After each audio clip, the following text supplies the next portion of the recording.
సనాతనమైనది, గుహ్యం పరమరహస్యమైనది. ఎందుచేత రహస్యమైంది? ఎవరు సమర్థులో, ఎవరు అందుకోవాలో, ఎవరు అనుష్ఠించగలరో, ఎవరు తెలుసుకోగలరో, ఎవరు నిత్య జీవితంలో దాన్ని అన్వయం చేసుకుని విజయాన్ని పొందగలరో అటువంటి వారికి అందించాలి తప్ప అర్హత లేని వారికి అందించకూడదు.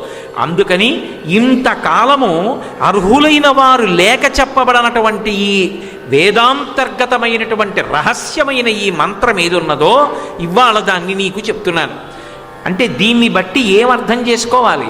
సనాతన ధర్మంలో ఋషిప్రోక్తమైనటువంటి ఏ విషయమైనా కూడా అది వేదాంతర్గతమై ఉంటుంది తప్ప వేదాంతర్గతము కానటువంటి విషయాన్ని దేన్ని కూడా ఋషులు స్పృశించరు.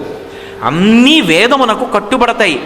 కాబట్టి శృణు గుహ్యం సనాతనం ఏన సర్వా నరీన్ వత్స సమరే విజీష్యసి. వత్స అంటారు మళ్ళీ. ఆ పిలుపులో ఎంత ప్రేమో! వత్స అని పిలిచేవాళ్ళు ఎవరంటే కొడుకుని పిలుస్తారు. వత్స అని దేన్నంటామంటే గోవత్సము, ఆవు యొక్క దూడ.